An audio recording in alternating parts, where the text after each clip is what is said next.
Hello friends, welcome to वाणिज्य गुरु। दोस्तों, आज की इस वीडियो में मैं आपके साथ शेयर करने वाला हूं कंपनी अकाउंट्स में कॉल्स इन एरियर्स की जो कंडीशन होती है उसमें हम किस तरह से जनरल एंट्री करते हैं, वो आज की इस वीडियो में हम आपको समझाने जा रहे हैं। बहुत ही नॉलेजफुल है, वीडियो में अंत तक बने रहें। और अगर अभी तक आपने चैनल को सब्सक्राइब नहीं किया है तो अकाउंट से रिलेटेड और भी वीडियो के लिए आप चैनल को सब्सक्राइब कर लीजिए, बेल आइकन को प्रेस कर लीजिए। चलिए वीडियो शुरू करते हैं। जैसा कि आप जानते हैं, कंपनी को जब पैसे की आवश्यकता होती है तो वो जनता को शेयर इशू करती है और जो शेयर होल्डर होते हैं उनसे वो इंस्टॉलमेंट में पैसे मांगती है, एप्लीकेशन में, अलॉटमेंट में और कॉल्स के रूप में। एप्लीकेशन का पैसा तो सबसे मिल जाता है, पर अलॉटमेंट और कॉल्स की स्थितियां कुछ चेंज हो जाती हैं। हो सकता है कि कंपनी जब पैसे मांगे उस समय कुछ शेयर होल्डरों के द्वारा पेमेंट ना किया जाए, तो ऐसी स्थिति को क्या कहते हैं? कॉल्स इन एरियर्स कहते हैं। अदत मांग या अवशिष्ट याचना इसे ही कहा जाता है। क्या है कि हम जो चाहते हैं हर बार वो हो जाए, ये संभव नहीं। हमको बहुत कुछ चाहते हैं पर हर बार वो सारी चीजें हमको मिल नहीं पाती। कंपनी भी अपने शेयर होल्डरों से ये सोचकर पैसे मांगती है कि अंशधारी पैसे दे देंगे, लेकिन कुछ कारणवश अंशधारी समय पर पैसे का पेमेंट नहीं कर पाते। तो ये जो अप्राप्त राशि होती है, जो रिसीव नहीं हो पाती, इसे ही कॉल इन एरियर्स कहा जाता है। कंपनी लॉ में कॉल इन एरियर्स के संबंध में कोई जनरल एंट्री अलग से नहीं दी गई है। इसके लिए कोई उन्होंने रूल नहीं बनाया हुआ है, लेकिन भारत में कुछ कंपनियां ऐसी होती हैं जो इसके लिए जनरल एंट्री करती हैं। तो आज हम आपको यही चीज बताएंगे कि नॉर्मल अगर प्रश्न में आपको कुछ नहीं दिया है, आपके क्वेश्चन में कोई अलग से उसके लिए सूचना नहीं दी हुई है, तो कॉल इन एरियर्स की कोई जनरल एंट्री हम नहीं करेंगे। लेकिन अगर प्रश्न में दिया हुआ है तो कॉल इन एरियर्स की एंट्री करेंगे। जो पैसे अंशधारी समय पर नहीं देते, बाद में उस पेमेंट को करते हैं, बाद में वो पैसे वो चुकाते हैं और बाद में जब वो पैसे चुकाते हैं तो वो इंटरेस्ट के साथ चुकाते हैं। इंटरेस्ट के लिए जनरल एंट्री होती है। वो क्या होती है? जब पैसे मिलते हैं तो बैंक अकाउंट डेबिट होता है, interest on call in arrears account से हम उसको क्रेडिट कर देते हैं। इंटरेस्ट कितना होना चाहिए? जब कंपनी अपने नियम बनाती है, अंतर नियम तैयार करती है, तो उसमें इस बात को वो मेंशन कर देती है कि ऐसे कंडीशन में कितना इंटरेस्ट शेयर होल्डरों को देना पड़ेगा। अगर कंपनी ने ऐसा कोई नियम नहीं बनाया है तो उस कंडीशन में टेबल ए के जो रूल हैं वो फॉलो होते हैं। पहले ये 5% होता था, 2013 में कंपनी लॉ में जैसे ही संशोधन हुआ अब ये 10% हो चुका है। आपको केवल ये करना है कि जो आपका क्वेश्चन है उस क्वेश्चन के अकॉर्डिंग आपको इसे सॉल्व करना। चलिए एक क्वेश्चन लेते हैं और उसको सॉल्व करके आपको बताते हैं कि किस तरह से कॉल इन एरियर्स के कंडीशन में जनरल एंट्री हम करेंगे। माया कंपनी ने 20 रुपए वाले 10,000 अंश निर्गमित किए। राशियां इस प्रकार दी थी: 10 रुपए आवेदन पर, 5 रुपए आवंटन पर और 5 रुपए याचना पर। मतलब 10 रुपीज जो है वो एप्लीकेशन में, 5 रुपीज अलॉटमेंट में और 5 रुपीज कॉल्स में मांगे गए थे। 400 अंशों के एक धारक से याचना राशि प्राप्त नहीं हुई। 400 अंश थे जिस शेयर होल्डर के पास, उसने क्या किया? कॉल्स का पैसा नहीं दिया, याचना का पैसा नहीं दिया। उससे याचना मांगी गई पर उसने उस समय उसका पैसा नहीं दिया। कंपनी की पुस्तकों में जनरल प्रविष्टियां कीजिए। देखिए, जनरल प्रविष्टि जब हम करेंगे, पहली प्रविष्टि क्या होती है? पहली प्रविष्टि होती है एप्लीकेशन मनी रिसीव होने की। Bank account debit to share application account, bank खाता डेबिट, अंश आवेदन खाता सी। 10,000 अंश हैं और 10,000 अंशों पर 10 रुपए की दर से कितना हो गया? 1 लाख रुपए हो गया। वो पैसे हमें मिले, बैंक खाता डेबिट किया हमने। नीचे नरेशन हम लिखेंगे, है ना? 10,000 अंशों पर प्रति अंश 10 रुपए की दर से आवेदन राशि प्राप्त होने पर, यह हमारी जनरल एंट्री हो गई। फिर ये जो पैसे मिले हैं इसको हम कैपिटल अकाउंट में ट्रांसफर कर देते हैं। ये एंट्री हम पहले भी आपको बता चुके हैं। अगर आपने वो वीडियो नहीं देखा है तो हमारे चैनल के प्लेलिस्ट में आपको कंपनी अकाउंट में वो वीडियो मिल जाएगा।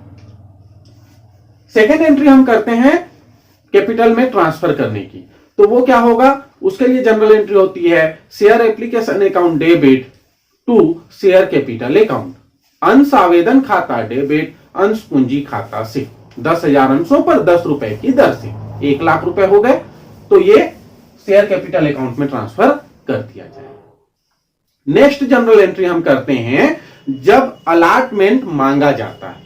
अलाटमेंट मांगते हैं, जनरल एंट्री करते हैं share allotment account debit to share capital account, अंश आवंटन खाता डेबिट अंश पूंजी खाता से 10,000 अंशों पर 5 रुपए की दर से 50,000 रुपए की राशि प्राप्य होने पर, ठीक है, मांगा जा रहा है। अभी ये पैसा मिल गया, यहां पर कोई दिक्कत नहीं है, ये पैसा मिल गया, एंट्री हम करेंगे बैंक अकाउंट डेबिट, ठीक है, to share allotment account, bank खाता डेबिट अंश आवंटन खाता से 50,000 रुपए हमको मिल गए, हमने उसकी जनरल एंट्री कर दी। नरेशन लिख देंगे 10,000 अंशों पर 5 रुपए की दर से अलाटमेंट का पैसा प्राप्त करने पर। फिर नेक्स्ट एंट्री होगी, नेक्स्ट एंट्री होगी काल्स का पैसा मांगेंगे। काल्स का पैसा मांगेंगे तो क्या एंट्री होगी, देखिए जब हम याचना का पैसा मांग रहे हैं तो जनरल एंट्री हम करेंगे share first and final calls account debit, अंश प्रथम व अंतिम याचना खाता डेबिट, क्योंकि एक ही बार मांग रहा है, ये फर्स्ट भी है और लास्ट भी है। क्या हो गया, अंश प्रथम व अंतिम याचना खाता डेबिट अंश पूंजी खाता से 10,000 अंशों पर 5 रुपए की दर से 50,000 रुपए मांगा गया। हमने तो सबसे मांगा था, हमने सबसे पैसे मांगे थे, तो पूरे 50,000 रुपए की एंट्री करेंगे। लेकिन जब पैसे मिले, तो पैसा जब मिला तो 400 अंशों का एक शेयर होल्डर था जिसने 5 रुपए की दर से 2,000 रुपए नहीं दिए, तो जो पैसे रिसीव हुए वो कितने हुए, 48,000 रुपए, 48,000। बैंक अकाउंट डेबिट है ना 48,000 to share first and final calls account, bank खाता डेबिट प्रथम व द्वितीय याचना खाता से 48,000 रुपए से जनरल एंट्री हम करेंगे। नरेशन लिखेंगे 9,600 अंशों पर 5 रुपए की दर से याचना राशि प्राप्त होने पर पैसे मिल गए और हमने जनरल एंट्री कर दी। तो देखिए पहले बार है ना 50,000 मांगा गया था याचना में, लेकिन मिला कितना, 48,000, क्योंकि 2,000 रुपए हमें नहीं मिले 400 अंशों पर 5 रुपए की दर से। लेकिन जो कंपनी लॉ का रूल है उसके हिसाब से इसके लिए कोई जनरल एंट्री उसने अलग से बताया नहीं है ना, तो बेकार का काम करने की आवश्यकता नहीं है जब तक कि क्वेश्चन आपको स्पष्ट रूप से ना पता है। अगर प्रश्न में लिखा है तब हम जनरल एंट्री करेंगे कालीन एरियर्स की। और वो एंट्री कैसे होगी, देखिए वो एंट्री क्या होगी, जब कालीन एरियर्स का लेखा हमको करना होता है तो ये जो लास्ट एंट्री हुआ इसी की जगह अवशिष्ट याचना की प्रविष्टि होगी। क्या होगी, बैंक खाता डेबिट अवशिष्ट याचना खाता डेबिट अंश प्रथम व अंतिम याचना खाता से, bank account debit calls in arrears account debit to first and last calls account, ठीक है। तो जो 2,000 रुपए नहीं मिले हैं वो डेबिट हो जाएंगे कालीन एरियर्स के रूप में, और फिर फर्स्ट एंड फाइनल कॉल में कितना आ जाएगा, 50,000 रुपए पूरा आ जाएगा, क्योंकि 48 और 2,000 टोटल 50,000 हो गया। तो वो पूरी एंट्री हम यहां पर दिखा देंगे, लेकिन नॉर्मली है ना ये एंट्री हमको नहीं करनी है। जो पहले हम किए थे bank account debit to first and final call account 48,000, वही एंट्री हम करते हैं। अगर क्वेश्चन में आपको अलग से लिखा है तभी ये जो बाद में बताया गया ये एंट्री आप करेंगे, नहीं तो इसको करने की जरूरत नहीं है और आपका क्वेश्चन कंप्लीट हो गया। तो उम्मीद करता हूं दोस्तों ये कालीन एरियर से रिलेटेड जनरल एंट्री आपको अच्छे से समझ में आ गई होगी। अगर क्वेश्चन में इंटरेस्ट भी दिया होगा तो इंटरेस्ट के लिए जनरल एंट्री क्या होगी, bank account debit to interest on calls in arrears account, ठीक है। बैंक खाता डेबिट अवशिष्ट याचना पर ब्याज खाता से, और ये ब्याज जितना क्वेश्चन में दिया रहेगा उसके हिसाब से हम निकालेंगे या टेबल ए के जो रूल हैं वो फॉलो करेंगे। पर डेट को आपको यहां पे ध्यान रखना है, जितने समय का है ना उसने बाकी रखा था पैसा, मान लो हमने उसको फरवरी में मांगा था और वो फरवरी में पेमेंट ना करके अप्रैल में पेमेंट करेगा, तो फरवरी और मार्च 2 महीने का ब्याज उसे देना पड़ेगा।